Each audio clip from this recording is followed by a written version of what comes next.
So here we have the Kia Sportage on a 16 plate. I'm going to start off by showing you around the outside of the car, and then we'll hop in and run through some controls on the inside. But from the outside you can see it's a 5-door car with alloy wheels and tinted windows. Let's start off inside the boot and then work our way around the rest of the car from there.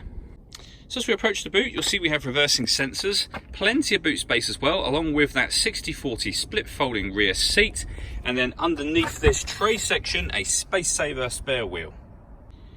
Just briefly before we climb in, I think it's well worth seeing the interior from this exterior point of view. There's plenty to run through on the dashboard, so let's hop in and we'll do that right now.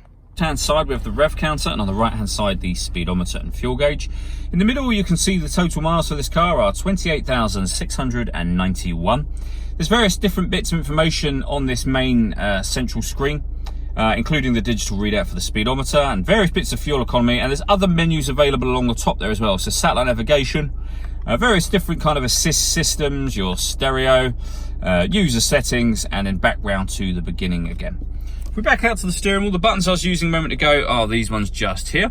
On the left hand side we have stereo controls and the ability to answer and end phone calls. That is of course once you pair the phone up, and that is done on the central touchscreen just here. When it comes to music on this car, firstly with regards to the radio, we have DAB, AM and FM radio all available to us. Down below here you can go into certain things like satellite navigation, but media is if you want to listen to your own music. Nothing is connected at this moment in time, but you can connect up an auxiliary device, a USB device, and you can stream your music wirelessly via Bluetooth audio as well. As mentioned, this car's got satellite navigation. There's a full video showing how that works on both our website and Facebook page, and it has a full color reversing camera. You can see that just there, with guidelines showing you what direction the car is headed in relation to the image that you see on the screen. Working our way down, we have two 12-volt charging sockets, the auxiliary and USB inputs, so they're the music bits that I mentioned just a moment ago. And above that we have dual zone climate control, so you can adjust the passenger and driver temperature, fan speed up and down. You can determine where you'd like the air to be distributed, and that button turns the air conditioning off in this case, or back on again. You can hit auto. If you do that, the car will take control of the fan speed and the direction of the air to maintain the temperatures you've asked for, and you can override that at any time you wish to.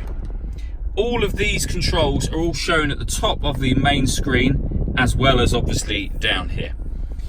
We then have the 6-speed manual gearbox, and to the right hand side of that, these buttons here, so we can turn off the parking sensors. This one turns on the downhill brake control, and you'll see that it's told us that's on just there, or off again. And this one turns off the stop and start. This car is designed to cut out when it's stationary in traffic to save you fuel. That button will turn that system off. All that leaves me to say is thank you for taking the time to watch this video. If you'd like to come and see the car in person and have a test drive, please feel free to call any of our MJA sites. We'd love to hear from you soon.